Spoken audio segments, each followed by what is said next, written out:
Film इंसाफ का तराजू वर्ष 1980 में रिलीज हुई थी और इसका निर्देशन प्रसिद्ध फिल्मकार बी.आर. चोपड़ा ने किया था। ये फिल्म भारतीय समाज में महिलाओं के साथ होने वाले अन्याय, बलात्कार जैसे जघन्य अपराधों और न्याय व्यवस्था की कमजोरियों पर एक गहरी चोट करती है। फिल्म में जीनत अमान, राज बब्बर, दीपक पराशर और पद्मिनी कोल्हापुरे मुख्य भूमिकाओं में हैं।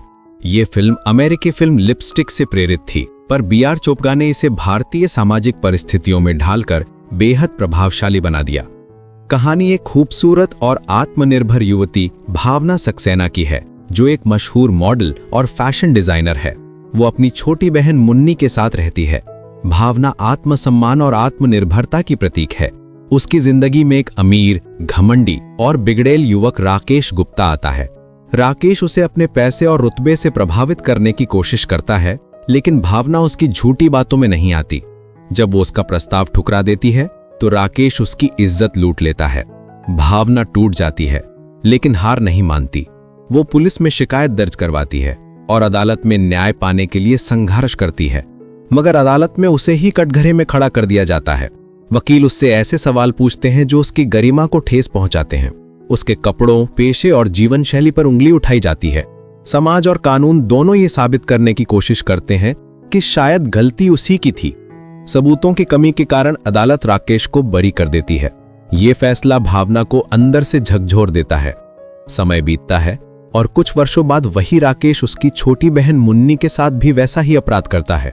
ये देखकर भावना का दर्द और गुस्सा 7वें आसमान पर पहुंच जाता है। वो समझ जाती है कि समाज और न्याय व्यवस्था से उसे कभी सच्चा न्याय नहीं मिलेगा। अंततः वो खुद इंसाफ का तराजू अपने हाथ में लेने का निर्णय करती है और राकेश को गोली मार देती है। अदालत में जब उससे पूछा जाता है कि उसने ये कदम क्यों उठाया, तो वो दृढ़ स्वर में कहती है कि जब कानून अंधा हो जाए तो इंसाफ का तराजू औरत के हाथ में आना ही चाहिए। ये संवाद फिल्म की आत्मा है, जो उस दौर के समाज के लिए करारा संदेश था।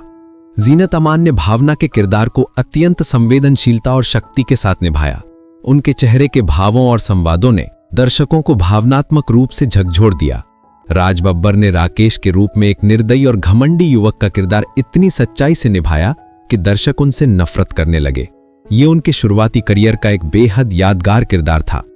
पद्मिनी कोल्हापुरे ने मुन्नी के रूप में अपनी मासूमियत और दर्द को बड़े ही प्रभावशाली ढंग से प्रस्तुत किया, जबकि दीपक पराशर ने भावना के सहायक और संवेदनशील मित्र की भूमिका में संतुलित अभिनय किया।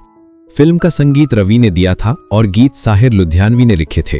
हालांकि ये फिल्म अपने संगीत के लिए नहीं, बल्कि अपने सशक्त संवादों और अदालती दृश्यों के लिए याद की जाती है।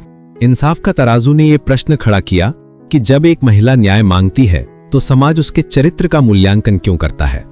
यह फिल्म अपने समय से बहुत आगे थी। इसने महिलाओं के अधिकार, आत्मसम्मान और न्याय की अवधारणा पर समाज को सोचने पर मजबूर किया। जीनत अमान ने जिस साहस के साथ ये भूमिका निभाई, वो भारतीय सिनेमा में महिला सशक्तिकरण की मिसाल बन गई। इंसाफ का तराजू आज भी ये याद दिलाती है कि जब समाज और कानून विफल हो जाएं, तब भी एक स्त्री के भीतर इंसाफ की आग बुझनी नहीं चाहिए।